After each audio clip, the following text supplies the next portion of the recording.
भूमिरापो नलो वायुः खं मनो बुद्धिरेव च अहंकार इतीयं मे भिन्ना प्रकृतिरष्टधा। अर्थात पृथ्वी, जल, अग्नि, वायु और आकाश, ये 5 तत्व, और मन, बुद्धि तथा अहंकार, ये 3 आंतरिक तत्व मिलकर ईश्वरीय प्रकृति के 8 रूप हैं। अर्थात यह संपूर्ण जड़ जगत इन 8 तत्वों से बना है और इन्हीं से प्रकृति की रचना हुई है। तो संसार की इसी निर्मित क्रम की महत्ता को जानते एवं मानते हुए प्राभातिक वेला में करता हूँ आप सभी सुधी दर्शकों का स्वागत, वंदन एवं अभिनंदन आपके अपने सुप्रभातम कार्यक्रम में। मैं हूँ आपके साथ गवीश द्विवेदी।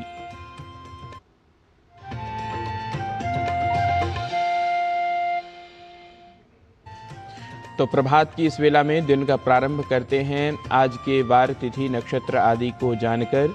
समय ही वस्तुतः वह प्राचीन विज्ञान है जो हमारे जीवन की दशा और दिशा बदलता है, हमें समन्वय करना सिखाता है। तो आइए सुनते हैं आज का पंचांग और करते हैं अपने दिन की शुरुआत एक शुभ संकल्प के साथ।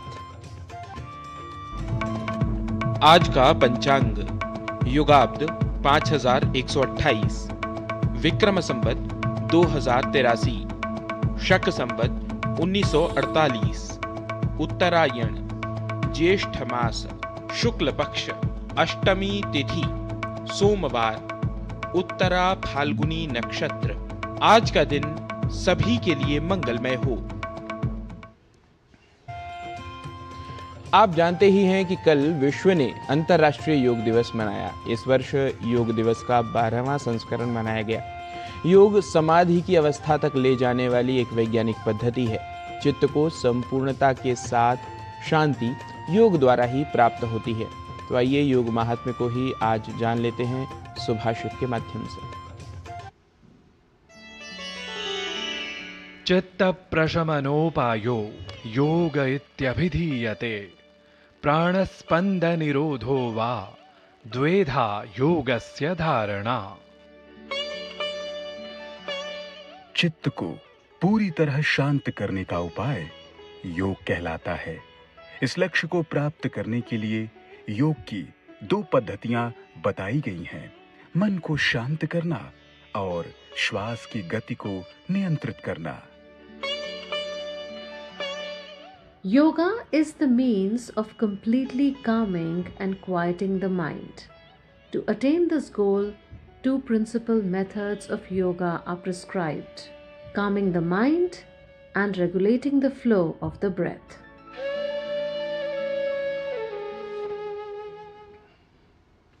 और सुभाषित के बाद अब क्रम भारतीय ज्ञान परंपरा प्रभाग का।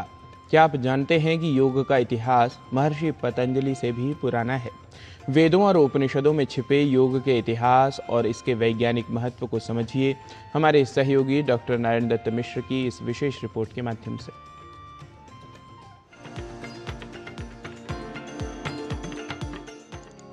योग एक प्राचीन पर सदैव अद्यतन स्वरूप वाली वह विशेष विद्या जो साधारण रूप से शारीरिक व मानसिक तथा विशेष रूप से आध्यात्मिक स्वास्थ्य को परिभाषित करती रही है। यह योग ही है जिसने मानव की ध्यान व धारणा शक्ति को बढ़ाते हुए उसके एकाग्रतापरक कौशल को भी एक नई दिशा दिखाई है। वह चाहे बालक के मानसिक विकास के उत्कर्ष के रूप में दिखता हो या फिर अत्यंत एकाग्रता की अपेक्षा रखने वाले कुशलतापरक उपक्रमों में। और इस तथ्य को आज न केवल भारत अपितु समस्त विश्व समान भाव से स्वीकार रहा है। योग केवल एक विद्या नहीं है, बल्कि एक विज्ञान भी है। आज सूचना क्रांति के इस दौर में हर ओर सूचना संसाधनों की बाढ़ है। ऐसे में मानव मस्तिष्क के लिए एक विषय पर फोकस कर पाना एक बड़ी चुनौती साबित हो रहा है। इसका भी निदान हमें योग से मिलता है। हम जानते हैं एकाग्रता मानव मन की सबसे बड़ी ताकत है। योग ध्यान के जरिए हमारा ये सामर्थ्य भी निखरता है। इसलिए आज आर्मी से लेकर स्पोर्ट्स तक में योग को शामिल किया जा रहा है।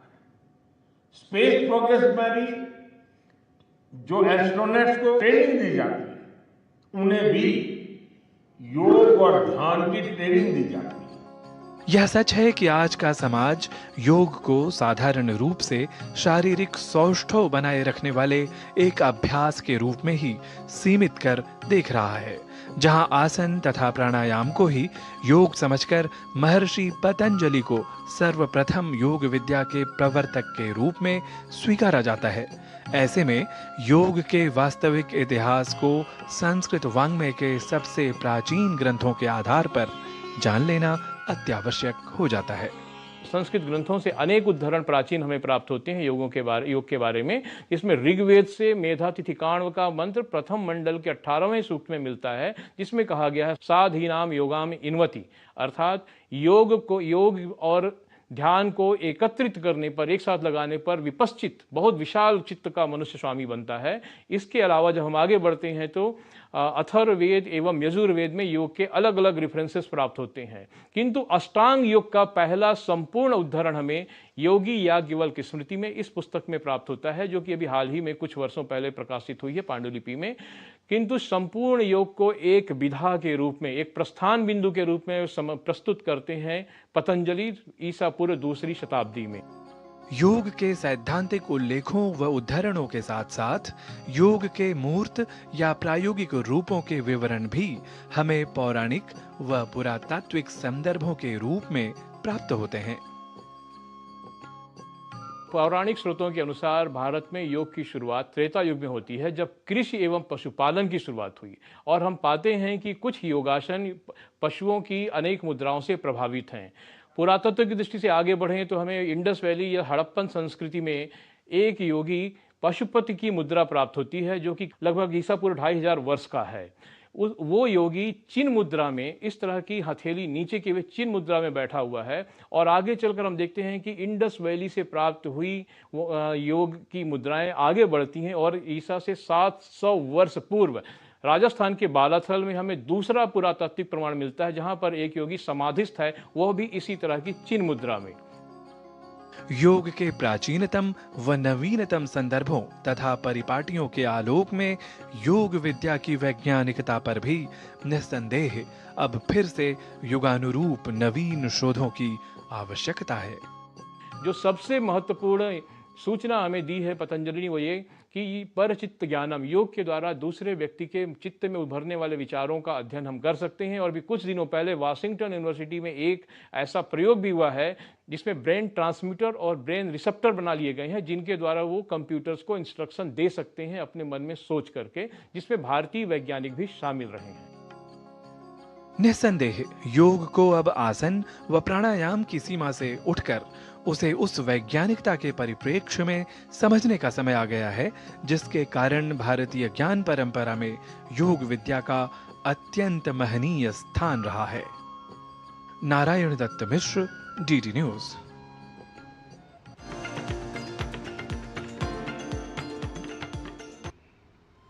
भारतीय ज्ञान परंपरा प्रभाग में योग के इतिहास को विस्तार से जानने के बाद कार्यक्रम में अब समय हो चला है एक अल्प विराम का। आप कहीं न जाइए, देखते रहिए डीडी न्यूज, जल्द लौटेंगे।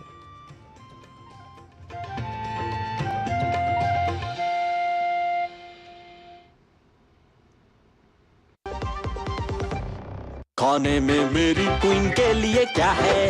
किंग मटर पनीर, किंग बैगन भरता, king veg pulao, king palak paneer kofta. ये सब किंग क्यों? क्योंकि ये सब बना है MDH किचन किंग से आपका बॉस। MDH किचन किंग, असली किचन किंग। MDH। हर जीत की शुरुआत होती है छोटे छोटे कदमों से, और हर छोटी तैयारी बदल सकती है पूरा नतीजा। क्योंकि मैदान हो या जिंदगी, छोटी से छोटी तैयारी ही देती है प्रोटेक्शन, और प्रोटेक्शन ही देता है भरोसा। जैसे LIC की बीमा लक्ष्मी, एक खास प्लान सिर्फ महिलाओं के लिए, जहां छोटी बचत दे बड़ी सुरक्षा, ताकि जिंदगी के हर मैदान में आप रहे हर पल के लिए रेडी। LIC बीमा लक्ष्मी, रखे हर पल के लिए रेडी।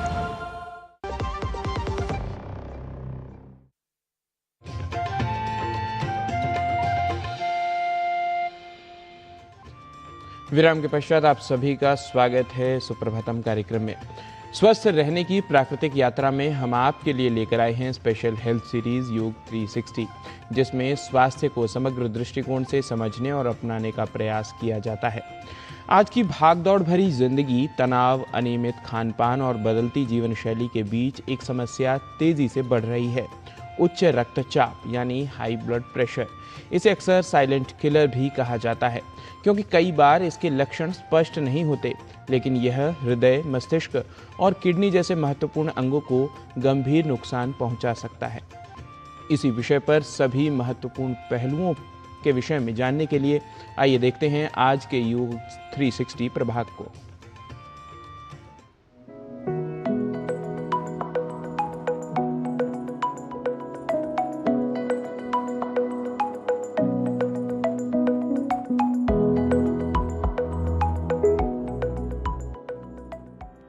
योग 360 में आपका स्वागत है। मैं हूं किरण भारद्वाज। बच्चों से लेकर बड़ों तक सभी बनेंगे हेल्दी विद योग 360।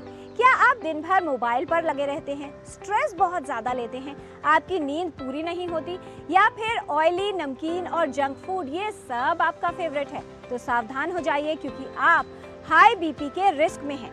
हाइपरटेंशन कोई बीमारी नहीं, ये एक वार्निंग है कि अब आपका शरीर आपके अनहेल्दी लाइफस्टाइल का हिसाब मांग रहा है। अभी तो मैं काफी यंग हूँ, फिट हूँ, वजन भी बहुत ज्यादा नहीं है, मुझे बीपी नहीं हो सकता। क्या आप भी ऐसा ही सोचते हैं? तो आज का ये सेगमेंट खास तौर पर आपके लिए है, क्योंकि बीपी बढ़ने से पहले उम्र नहीं देखता। चलिए आज मिलकर इस साइलेंट किलर को हराते हैं। आपको बीपी कंट्रोल रखने के कुछ इफेक्टिव तरीके बताते हैं। हाइपरटेंशन की समस्या कई लोगों को प्रभावित करती है। उच्च रक्तचाप यानी हाइपरटेंशन वो स्थिति है जब धमनियों में बहने वाले रक्त का दबाव सामान्य से अधिक हो जाता है। समस्या ये है कि शुरुआती चरण में इसके कोई स्पष्ट लक्षण दिखाई नहीं देते, इसलिए कई लोगों को वर्षों तक इस बीमारी का पता ही नहीं चलता। नियमित रूप से रक्तचाप की जांच करवाना इसका पता करने का सबसे अच्छा तरीका है। यदि उच्च रक्तचाप को नियंत्रित न किया जाए तो ये हृदय, मस्तिष्क, किडनी और आंखों को गंभीर रूप से नुकसान पहुंचा सकता है। इसके कारण heart attack, stroke, kidney failure और दृष्टि संबंधित समस्याएं उत्पन्न हो सकती हैं। व्यक्ति की दृष्टि जा सकती है। उच्च रक्तचाप से राहत और बचाव में उपयोगी है आसन, आहार और औषधि। हाई बीपी को न करें इग्नोर, वरना हेल्थ मांगेगी अटेंशन मोर। आलस छोड़ें, योग अपनाएं, हाइपरटेंशन के खतरे को दूर भगाएं। हाई बीपी को योग द्वारा कैसे कंट्रोल किया जाए, तो उसके लिए बहुत अच्छा है प्राणायाम। सबसे पहले करते हैं चंद्रभेदी प्राणायाम। चंद्रभेदी प्राणायाम में बाईं नासिका से श्वास लेते हैं और दाहिनी नासिका से श्वास छोड़ते हैं। इस तरह से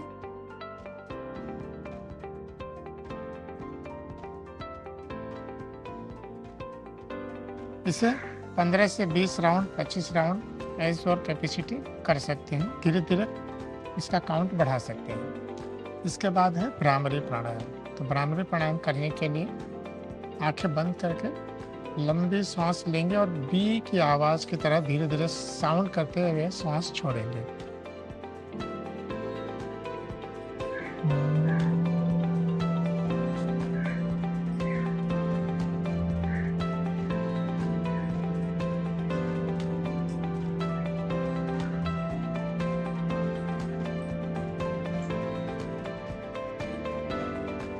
यह है भ्रामरी प्राणायाम। इसे भी एज और कैपेसिटी 10 बार, 12 बार, 15 बार किया जा सकता है। अब इसके बाद तीसरा है शवासन, जो पूरी तरह से होल्ड डाउन कर देता है शरीर को भी और हमारे माइंड को भी। इस तरह से सीधे लेट जाएंगे और पैर से लेकर सर तक एक एक एरिया को बंद आंखों से देखेंगे और उसे अंदर से रिलीज करेंगे, ढीला छोड़ेंगे। इस तरह से इसे 5 से 10 मिनट तक किया जा सकता है। और इसको करने के बाद जब उठेंगे, शुरुआत 5 से 10 मिनट करें, फिर धीरे धीरे इसकी समय गति बढ़ाई जा सकती है शवासन की। इसके बाद अपने आप एकदम कूल लगेगा माइंड भी और शरीर। नमक हो कम, आहार पर हो पूरा ध्यान, क्या खा रहे हैं इसका हो सही ज्ञान। लें बैलेंस्ड एंड हेल्दी डाइट तो बीपी को कंट्रोल रखना होगा बिल्कुल आसान। हाई ब्लड प्रेशर जो होता है उसके विभिन्न कारण होते हैं, तो इसके लिए जो सबसे बेस्ट एक चीज़ बताई गई है आयुर्वेदा में वो है अर्जुन शीर पाक। इसको बनाने की विधि बहुत ही सिंपल है। इसमें क्या करना है, एक पार्ट आपको अर्जुन जो छाल होती है उसका पाउडर लेना है, उसमें 4 गुना आपको जो है वो पानी लेना है और उसमें 16 गुना आपको दूध लेना है। उसको इतना अच्छे से बॉईल करना है, फिर जो वो आधा कप रह जाए उसको छान के आपको पीना है। ये ड्रिंक आप हफ्ते में 2 से 3 बार लगातार सेवन कर सकते हैं। इसके अलावा दूसरी चीज़ जो आप सेवन कर सकते हैं वो है मोरिंगा जिसको हम सहीजन बोलते हैं। तो सहीजन की पत्तियों का पाउडर वो आप 1 चम्मच ले सकते हैं। उसमें आप 1 चम्मच इलायची का पाउडर ले सकते हैं और उसके अंदर 2 कप पानी डाल के आप अच्छे से बॉईल करके उसको आधा कप रह जाए तो उसको छान के हम नित्य सेवन करेंगे तो बीपी है उसमें हमें आराम मिलता है। जौ का जो प्रोडक्ट है वो आपको अपने डाइट में जो इंक्रीज़ करना है, क्योंकि वो कोलेस्ट्रॉल को कम करता है, उसमें फाइबर कंटेंट ज़्यादा होता है। तो जौ का आप दलिया खा सकते हैं, जौ का आप सत्तू ले सकते हैं, जौ की आप रोटी बना के नित्य रूप से आप इस्तेमाल कर सकते हैं। जो बीपी के पेशेंट्स होते हैं उसमें हमें सॉल्ट का जो इनटेक है वो कम करना है, क्योंकि जो सॉल्ट है वो हमारे बीपी को रेस करता है। तो जितने भी अचार है, पापड़ है, चटनी है, पैक्ड फूड है, कैंड सूप्स हैं, वो हमें टोटली अवॉइड करना है। जितना भी ट्रांस फैटी एसिड्स वाला फूड होता है जिसमें हम चीज़ों को बार बार फ्राई करते हैं, जैसे पूड़ी है, पराठा है, समोसे हैं, कचौड़ी है, पकोड़े हैं या फिर छोले भटूरे जो हम यूजुअली यूज़ करते हैं, वो हमें टोटली उसमें अवॉइड करना है। बीपी के पेशेंट्स में जो डबल टोन मिल्क है या स्किम्ड मिल्क है उसका इस्तेमाल करना है आपको। इसके अलावा एक चीज़ होती है दूध कषाय। दूध कषाय मतलब कि आप जो दूध के अंदर आपको क्या करना है, काली मिर्च, धनिया पाउडर, सौंफ पाउडर और थोड़ा सा दालचीनी, इसको अगर आप दूध के साथ उबाल के लेंगे तो दूध आपके शरीर में जाके आपका वात का अनुलोमन भी करेगा, अग्नि को दीपन भी करेगा और वो जो बीपी है उसको कंट्रोल करने में भी मदद करेगा। इसके अलावा जो मूंग दाल होती है उसका आप सूप बना के इसमें ले सकते हैं, मूंग दाल की खिचड़ी ले सकते हैं। और बेसिकली आपको जितना भी है वो घर का बना हुआ लघु और सुपाच्य आहार ही खाना है, जिसमें तेल या फिर ज़्यादा प्रोसेसिंग नहीं हुई है। बाहर का फास्ट फूड रहता है जैसे chips, packed food, carbonated drinks, high salt या स्वीटरी आइटम टोटली इसमें हम अवॉइड करेंगे। बीपी बढ़े तो खतरे हजार, समय समय पर जांच से होगी इसकी पहचान। ये औषधियां देंगी पूरी सुरक्षा, हाई बीपी पर करेंगी प्रहार। लहसुन की 2 छोटी कलियां हम लोग चिबा के सुबह खाली पेट गर्म पानी के साथ ले सकते हैं। और हम रात को 1 गिलास पानी में 1 चम्मच साबुत धनिया भिगो के रखेंगे, सुबह उठ के उसको मसल के उसका पानी छान के हम लोग सुबह खाली पेट पी सकते हैं। और हम सुबह उठ के क्या कर सकते हैं, चुकंदर, आधा चुकंदर ले लेंगे, 1 आंवला ले लेंगे, उसका रस बना के उसमें से 3-4 पत्ते पुदीना का पत्ता मिलाकर रस बना के हम लोग पी सकते हैं। हम जो भी हम बता रहे हैं उसमें से कोई भी 1 या 2 आप लोग ले सकते हैं। गर्मी के काल में हम लोग लहसुन का उपयोग नहीं करेंगे। दिन में प्रतिदिन हमको 1 करेला बॉयल, रोटी के साथ भी नहीं, चावल के साथ नहीं, खाली कभी भी करेले का सीड्स है उसको निकाल कर हम लोग खा सकते हैं और उसमें कोई नमक का या किसी मसाले का हम लोग प्रयोग नहीं करेंगे। अगर आप अश्वगंधा 3 ग्राम 2 टाइम्स ले सकते हो गर्म पानी के साथ या दूध के साथ। अगर आपका कोलेस्ट्रॉल बहुत ज़्यादा बढ़ा नहीं हुआ है तो, कोलेस्ट्रॉल नहीं है तो सबसे पहले हम बताएंगे कि अगर स्ट्रेस इंड्यूस हाइपरटेंशन है तब हम लोग जाके अश्वगंधा ले सकते हैं। और हम लोग क्या ले सकते हैं, ब्राह्मी बटी का प्रयोग कर सकते हैं, 1 गोली सुबह शाम गर्म पानी के साथ। और अगर हम लोग जहाँ पे किसी लोगों को बहुत लंबे टाइम तक हाइपरटेंशन है, बहुत लंबे टाइम तक दवाई चल रही है, ऐसे कंडीशन में हम लोग सर्पगंधा घनीबटी का प्रयोग कर सकते हैं, वो 1-1 गोली सुबह शाम। लेकिन मैं सबसे पहले बोलना चाहूँगा किसी आयुर्वेदिक डॉक्टर के परामर्श अनुसार ही आप इसका चयन करें। और हम लोग क्या कर सकते हैं, अर्जुन चूर्ण का हम लोग प्रयोग कर सकते हैं, 3 ग्राम हम लोग 2 टाइम देंगे गर्म पानी के साथ। या फिर उससे शीर पाक भी बना सकते हैं, लेकिन शीर पाक इस गर्मी में लेना बहुत ही सेफ नहीं है। तो हम लोग क्या कर सकते हैं, 1 चम्मच हम लोग अर्जुन चूर्ण लेंगे, 1 कप दूध और 1 कप पानी, उसको उबाल के हम लोग 1 कप लाएंगे, 1 कप का आधा सुबह आधा शाम। मेडिसिन से हमारे आयुर्वेद जो आप यूज़ करते हैं मुक्ता बटी का, वो 1-1 गोली सुबह शाम, या फिर 250 mg की आती है वो 250 mg सुबह शाम हम लोग ले सकते हैं। अगर आपको शुगर की समस्या नहीं है तो शहद के साथ ले सकते हो, अदरवाइज आप गुनगुना गर्म पानी के साथ ले सकते हो। पुनर्नवा का भी प्रयोग बहुत ज़्यादा बताया गया है आयुर्वेद में, साथ में गोक्षुर का भी, दोनों का हम लोग चूर्ण यूज़ कर सकते हैं। पुनर्नवा का आसप भी आता है, अगर आपको शुगर नहीं है, डायबिटीज़ की समस्या नहीं है तो आप ले सकते हो 10 to 20 ml with equal amount of water सुबह शाम। और हम लोग गोक्षुर का भी यूज़ करते हैं चूर्ण फॉर्म में 3 ग्राम सुबह शाम गर्म पानी के साथ। उच्च रक्तचाप का सही प्रबंधन करना आवश्यक है, जिससे इसके कारण होने वाली जटिलताओं से बचाव किया जा सके। अपने रक्तचाप की जांच नियमित रूप से करवाएं, स्वस्थ आदतों को अपनाएं और कुछ सावधानी रखें, जिससे रक्तचाप की समस्या के खतरे को कम किया जा सके। तो आज आपने जाना चंद्रभेदी प्राणायाम का अभ्यास, भ्रामरी प्राणायाम का अभ्यास, शवासन करने से होगा लाभ, रक्तचाप को नियंत्रित रखने में उपयोगी है योग, अर्जुन शीर पाक व दूध कषाय का सेवन लाभकारी, मोरिंगा व इलायची पाउडर को पानी में उबालकर पिएं, जौ का दलिया, सत्तू, मूंग दाल का सूप व खिचड़ी खाना उपयोगी है। नमक, अचार, पापड़, चटनी, पैक्ड फूड का सेवन न करें। उबला हुआ करेला खाएं, लहसुन की कली का सेवन करें, साबुत धनिया का पानी लें, चुकंदर व आंवले का रस पीना लाभकारी है। अश्वगंधा, ब्राह्मी, अर्जुन की छाल का चूर्ण, सर्पगंधा वटी लेना उपयोगी है। पुनर्नवा वटी व पुनर्नवासव का सेवन लाभकारी है। चेहरे की स्माइल और बीपी की फाइल दोनों का रेगुलर चेकअप जरूरी है। ना दर्द ना कोई अलार्म। हाई बीपी करता है सीधा हार्म। अगर बीपी को रखना है कंट्रोल तो आपको रहना होगा फिट, तभी तो आपकी हेल्थ बनेगी सुपर हिट। हेल्थ संबंधी जानकारी हम आप तक ऐसे ही लाते रहेंगे, आपको हेल्दी बनाते रहेंगे। बच्चों से लेकर बड़ों तक सभी बनेंगे हेल्दी विद योग 360।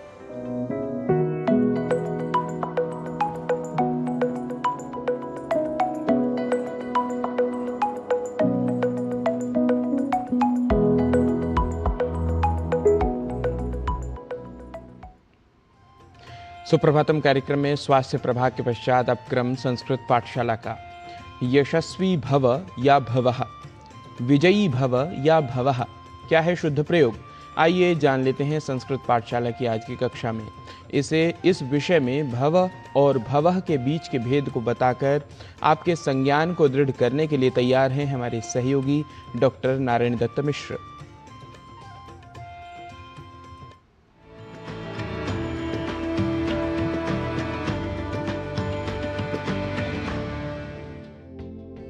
नमोस्तु सर्वेभ्यः दर्शकेभ्यः संस्कृत पाठशालायां भवतां समेषां स्वागतम करोमि। अहमेश नारायण दत्त मिश्रः।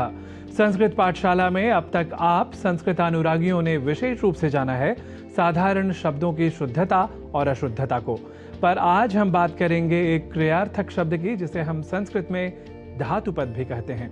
एक धातुपद या क्रियापरक शब्द है भव, जिसे हम साधारणतः भवः इस रूप में अशुद्ध लिखा पाते हैं, और इसी अशुद्ध रूप से प्रभावित होकर हम में से कई जो सामान्य रूप से संस्कृत के भव शब्द से परिचित नहीं होते, वे भवः या अशुद्ध रूप भी भव के स्थान पर भी बोल जाया करते हैं।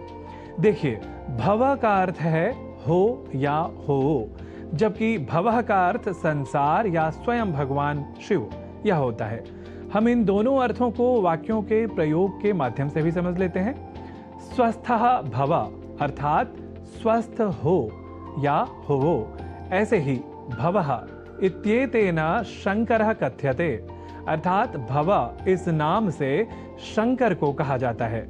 तो भव और भवः इन दो शब्दों के भिन्न भिन्न अर्थ को जानकर अब आप समझ चुके होंगे कि जब हम संस्कृत के कई वाक्य भव या भवः इन दो शब्दों के बीच का अंतर जाने बिना बोला या लिखा करेंगे तो यह स्पष्ट ही है कि इन दो शब्दों के अलग अलग अर्थ होने के कारण हम कई बार अपनी अल्पज्ञता या अनवधानता के कारण अशुद्ध प्रयोग कर रहे होंगे। इस तथ्य को और स्पष्टता से जानने से पहले हम कुछ और वाक्यों का प्रयोग कर लेते हैं। जैसे हम आशीर्वाद देने के क्रम में यशस्वी भव, सौभाग्यवती भव, विजयी भव जैसे वाक्यांशों को व्यवहार में पाते हैं। वाक्यांश इसलिए क्योंकि अभी इनमें कर्ता कौन है यह स्पष्टतः नहीं लिखा हुआ।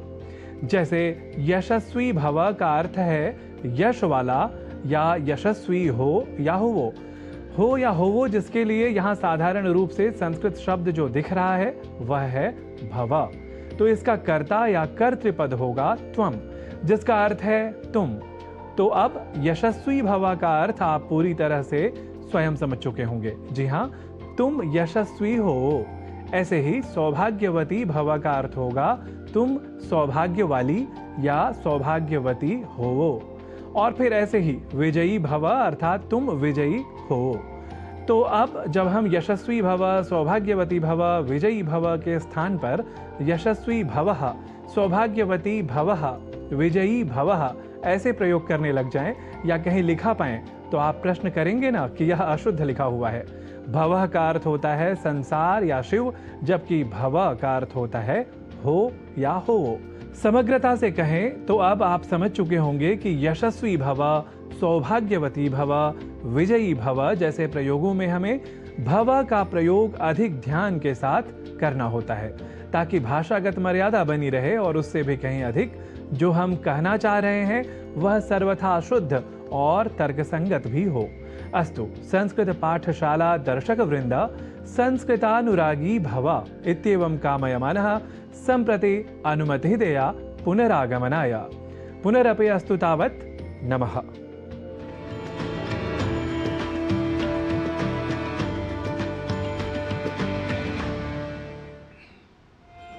संस्कृत पाठशाला की प्रस्तुति के साथ ही सुप्रभातम में आज के लिए बस इतना ही। कार्यक्रम में आज हमने जाना आज का पंचांग, सुना योग महात्म्य विषयक सुभाषितम, भारतीय ज्ञान परंपरा प्रभाग में गौरवशाली विरासत के अंतर्गत योग के ऐतिह्य एवं उसके वैज्ञानिक पक्षों को समझा। साथ ही योग 360 में उच्च रक्तचाप जैसी गंभीर समस्या से बचने के उपाय भी जाने।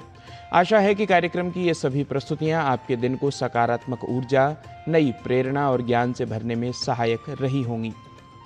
दिखाए गए विषयों का करिए चिंतन एवं आज के लिए हमें दीजिए अनुमति।